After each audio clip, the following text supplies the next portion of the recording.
მოგესალმებით, მე ვარ თამარ შვენტი, უსაფრთხო ონლაინის პროგრამის ოფიცერი. ჩვენ დღევანდელი ტრენინგი იქნება თემაზე შესავალი ელ-კომერციაში.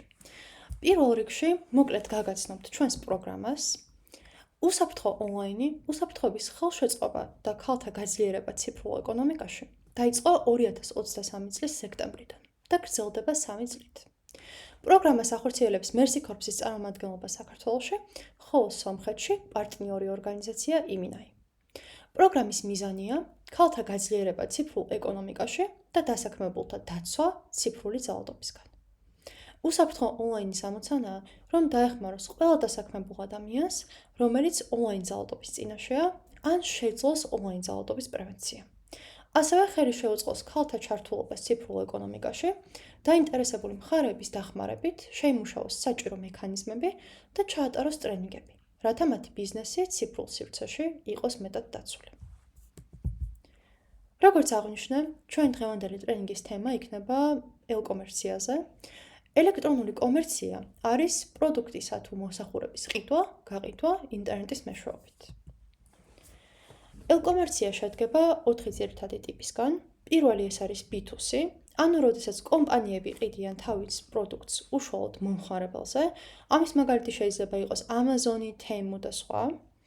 მეორე ტიპი ელ-კომერციისა ეს არის B2B, ანუ როდესაც ბიზნესი ყიდის თავის პროდუქტს სხვა ბიზნესებზე. მაგალითად, როდესაც Coca-Cola ყიდის თავის პროდუქციას McDonald's-ზე.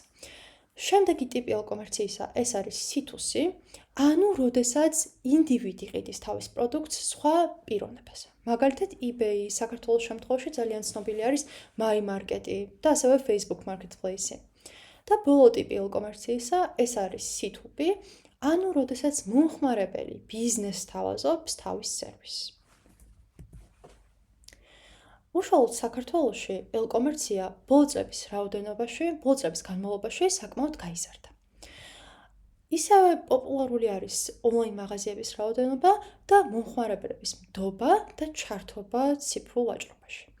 მომხმარებლებისთვის პოპულარულია ისევე როგორც ადგილობრივი, ასევე საერთაშორისო პლატფორმები. ელ-კომერციის განვითარებას ხელს უწყობს პირველ რიგში მომხმარებლების მზარდი ნდობა ონლაინ გადახდების მიმართ, ლოჯისტიკისა და კურიერული მომსახურების გაუმჯობესება და რაც მთავარია სოციალური მედიისა და ციფრული მარკეტინგის როლი გაყიდვებში. საქართველოში ყველაზე ცნობილი ტექნოლოგიური ეკოსისტემა არის TNET, რომელიც აერთიანებს 10 ციფრულ პლატფორმასა და 5 მობილურ აპლიკაციას. ამ პლატფორმებს თვეში 2 მილიონამდე უნიკალური მომხმარებელი ყავს. მე გაგაცნობთ TNET-ის პლატფორმებს. პირველი არის ყოველსათვის ცნობილი Ticket.gr, რომელიც არის ბილეთების გასაყიდი პლატფორმა. Ticket.gr-ზე ასევე შევხვდებით სხვადასხვა ტურების ბილეთებსაც და სხვა სერვისებსაც. ასევე Swoop.gr, რომელიც არის ფასდაკლებების ვებსაიტი, სადაც შევხვდებით კინოს ბილეთების, რესტორნების, სასტუმროების თუ გასართობი ცენტრების ფასდაკლებებს. შემდეგი ცნობილი პლატფორმა, რომელიც უკვე აღვნიშნე, ეს არის C2C პლატფორმა My Market-იც TNET-ს ეკუთვნის. ასევე უძრავი ქონების ყიდვა-გაყიდვის პლატფორმა My Home.gr, მანქანის ყიდვის პლატფორმა My Auto.gr და ასევე ავტონაწილების ყიდვა-გაყიდვის პლატფორმა My Parts.gr. TNET-ს ასევე აქვს ვაკანსიების პლატფორმა My Jobs.gr და აპლიკაცია Super App, რომელიც აერთიანებს TNET-ის პლატფორმებს ერთ აპლიკაციაში. ასევე უძრავი ქონების ყიდვა-გაყიდვა Livo და ელექტრონული წიგნების პლატფორმა Saba. სხვა ცნობილი პლატფორმები საქართველოში ეს არის Veli.gr, რომელიც არის B2C პლატფორმა და მას თვეში დაახლოებით 500,000 უნიკალური ვიზიტორი ყავს. შემდეგი ცნობილი ელექტრონული პლატფორმა ეს არის Extra.gr, რომელსაც ასევე დაახლოებით 500,000 უნიკალური ვიზიტორი ყავს და აქ გამოვიტანე My Market.gr, რომელსაც თვეში დაახლოებით 230,000 უნიკალური ვიზიტორი ყავს. როდესაც ჩვენ საუბრობთ ელექტრონულ კომერციაზე, აუცილებელია გავითვალისწინოთ, როგორი მარკეტინგული მეთოდები გამოიყენება ელექტრონულ გაყიდვებში. თუ ჩვენ გვაქვს ან ვაპირებთ, რომ გვქონდეს ბიზნესი, უნდა ვიცოდეთ, თუ რა მოქმედებს ყველაზე მეტად მომხმარებლებს და თუ ართ მომხმარებლები, უნდა ვიცოდეთ, თუ რა ეგრეთ წოდებულ ხრიკებს შეიმუშავებენ ბიზნესი იმისათვის, რომ თავისი პროდუქციით დაგვაინტერესონ. პირველი და ძალიან ხშირად გამოყენებადი მეთოდი ეს არის, როდესაც ჩვენ ნივთს ვამატებთ კალათაში და ძალიან მოკლე დროში მოგვდის შეხსენებები, შეტყობინებები, რომ ნივთი არის კალათაში და შევიძინოთ. შემდეგი, როდესაც ვიღებთ ფასდაკლებების პრომოკოდებს. მსგავსი პრომოკოდები მომხმარებლებსაც ძალიან დადებითად მოქმედებს, იმიტომ რომ ექნებათ განწყობა, რომ მათ რაღაც უფრო იაფად შეიძინეს და ძალიან ცდილობენ, რომ ეს ფასდაკლების პრომოკოდები გამოიყენონ და შესაბამისად გაყიდვებიც ონლაინ მაღაზიებს ძალიან ეზრდებათ ამ პრომოკოდების გაცემით. ასევე ძალიან ცნობილი მეთოდია, როდესაც ონლაინ მაღაზიები ქმნიან ხელოვნურ დეფიციტს. ანუ პირობითად თუ ჩვენ რომელიმე პროდუქტს გარკვეულ საიტზე ვეწვიეთ და ვნახეთ, რომ იგი მარაგშია, თანაც დიდი რაოდენობით, პროგრამა აღიქვამს, რომ ჩვენ ამ პროდუქტით დავინტერესდით, ვეწვიეთ კონკრეტულ გვერდს და ძალიან მცირე დროში აღმოვაჩენთ, რომ პროდუქტი არის ძალიან მცირე რაოდენობით, შეიძლება 2 ან 3 ცალი დარჩენილი, ხო? ეს არის ხელოვნური დეფიციტი. მართალია შეიძლება პროდუქტი ძალიან მალე იყიდებოდეს მცირე დროში, თუმცა უმეტესწილად მაღაზიები ხელოვნური დეფიციტით დიდ მოგებას პოულობენ, რადგანაც მომხმარებელზე ფსიქოლოგიურად ზემოქმედებენ, რომ იმ პროდუქტით, რომლითაც დაინტერესდნენ, მალე იყიდება და სულ ცოტა დრო აქვთ დარჩენილი. შესაბამისად, გადაწყვეტილების მიღება უწევთ მცირე დროში და დაჩქარებული გადაწყვეტილებით შემდეგ შეიძენენ პროდუქტს. ასევე მომხმარებელზე ძალიან კარგად მოქმედებს, როდესაც მაღაზია მათ სთავაზობს უფასო მიწოდებას, ასევე შეხსენების შეტყობინებები ან მეილები, რომ ნივთი კალათაში არის დამატებული. ასევე ძალიან ცნობილი მეთოდია, როდესაც ბანდლ შეთავაზება აქვთ ონლაინ მაღაზიებს, ანუ მაგალითად 3 ერთ და იგივე ტიპის პროდუქტი გარკვეულ პროცენტიანი ფასდაკლებით. თუმცა, როგორც მომხმარებლის თვალსაზრისით რომ შევხედოთ ამას, ეს ბანდლ შეთავაზება ხშირად ნამდვილად არ არის მომგებიანი და მომხმარებლის პერსპექტივით სასურველია რომ გადავხედოთ და გადავამოწმოთ, რამდენად მომგებიანი არის ჩვენთვის როგორც მომხმარებლისთვის ეს ბანდლ შეთავაზება და ბიზნესის მფლობელებისთვის აღნიშნავ, რომ ეს ხრიკი, ეს მეთოდი ძალიან კარგად ჭერს მომხმარებელზე და მასზე ფსიქოლოგიურად ზემოქმედებს, რომ ფულს ზოგავს. ასევე ძალიან ცნობილი მეთოდია იყიდე მეტი და ზოგე მეტი, რომელიც მომხმარებელს ისევ ფსიქოლოგიურად აფიქრებინებს, რომ უპირატესობაში იმყოფება და მეტი თანხა დაზოგა. ასევე მომხმარებელზე ძალიან კარგად მოქმედებს, როდესაც იღებს პერსონალიზირებულ შეტყობინებებს. მაგალითად, როდესაც ელფოსტაზე მიდის რეკლამა და თავში არის მისი სახელი დართული და მისი ინტერესებიდან გამომდინარე არის პროდუქტები შეთავაზებული, ეს მომხმარებელზე ძალიან დადებითად მოქმედებს და ასევე მომხმარებელს ძალიან განაწყობს დაბადების დღეზე მიღებული შეტყობინებები. მაგალითად, ალბათ ყველას მიგვიღია აფთიაქისგან თუ ბანკისგან დაბადების დღის მილოცვის შეტყობინებები და ეს მომხმარებელს ბრენდთან უფრო აკავშირებს, უფრო აახლოვებს და თავს უფრო დაფასებულად აგრძნობინებს. ასევე მომხმარებელზე ძალიან მოქმედებს და უფრო უბიძგებს, რომ პროდუქტი შეიძინოს, თუ კი ფასდაკლება არის შეზღუდული დროით. აი მაგალითად, შეხვედრიათ საიტზე გარკვეული დღით, საათით, წუთით და წამით, აი მთელი წამზომი რომ არის მოცემული და აი ამ დროში მხოლოდ შესაძლებელი არის რაღაც ნივთის ფასდაკლებით შეძენა. ესეც მომხმარებელს ამყოფებს რაღაც დეფიციტში, თითქოს მალე უნდა მოასწროს შეძენა იმისათვის, რომ ფასდაკლებით ისარგებლოს და უფრო იაფად შეიძინოს ნივთი. ახლა განვიხილოთ ელ-კომერციის პლატფორმები. თუ ჩვენ დაინტერესებული ვართ, რომ გქონდეს ჩვენი ციფრული პლატფორმა, უნდა გავითვალისწინოთ ის, რომ დამწყები მეწარმეებისთვის ძალიან დიდ თანხებთან არის დაკავშირებული უშუალოდ კერძო პროგრამისტის დაქირავება და კერძო დაკვეთის მიხედვით საიტის დამზადება. ეს მოითხოვს ძალიან დიდ რესურსს, დროს და ფინანსებს.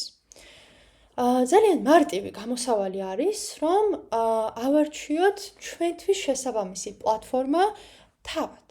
აქ მე ჩამოვთვალე ყველაზე ცნობილი ციფრული პლატფორმები და განვიხილოთ თითოეული. პირველი ეს არის Shopify, რომელიც არის საკმაოდ მარტივი და მზა გადაწყვეტილება. ჩვენ შეგვიძლია, რომ ჩვენით ავაწყოთ საიტი, დავამატოთ კატეგორიები, პროდუქცია, ფასი, სურათები და სხვა უკვე გამზადებულ პლატფორმაზე.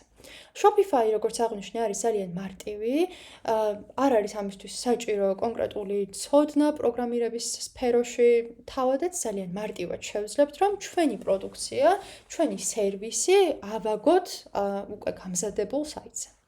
შემდეგი ცნობილი ციფრული პლატფორმა, ეს არის WooCommerce, რომელიც არის ასევე ძალიან მარტივი და მოქნილი პლატფორმა. შემდეგი არის Wix-ი, რომელიც გამოირჩევა ვიზუალით, არის ძალიან მარტივად ასაწყობი და ძალიან კარგი დიზაინი აქვს და საკმაოდ ბევრ დიდ კომპანიას სწორედ Wix-ზე აქვს თავისი საიტი აწყობილი და აგებული. და ასევე ერთ-ერთი ყველაზე ძველი და ცნობილი პლატფორმა ეს არის WordPress-ი, რომელიც არის დღესდღეობითაც ყველაზე ხშირად გამოყენებადი, თუმცა კარგი იქნება თუ გავითვალისწინებთ, რომ თუ ჩვენი საიტი უნდა იყოს დატვირთული, თუ უნდა განვათავსოთ ბევრი ინფორმაცია, შეიძლება ამ საიტის გადატვირთვას დასჭირდეს შედარებით მეტი დრო. ამიტომ ყურადღება მივაქციოთ, რამდენად დატვირთული უნდა იყოს ჩვენი საიტი და თუ საკმაოდ ბევრი ინფორმაცია უნდა იდოს, უნდა ველოდოთ იმას, რომ შეიძლება გადატვირთვას ცოტათი მეტი დრო დასჭირდეს. რაც შეეხება პროდუქტის დამატებას საიტზე და მენეჯმენტს. თუ უკვე ჩვენ გვაქვს საიტი და e-კომერციაში უკვე ჩვენი ბიზნესი არის განთავსებული, მოცემული, უნდა გავითვალისწინოთ, რომ სწორად დავამენეჯმენტოთ ჩვენი ვებსაიტი. ანუ აუცილებელი არის, რომ ონლაინ გადახდების ინტეგრაცია შევძლოთ. პირველ რიგში გვქონდეს შეთავაზებული საიტზე ონლაინ გადახდები. ეს შეიძლება იყოს TPC, საქართველოს ბანკი ან სხვა.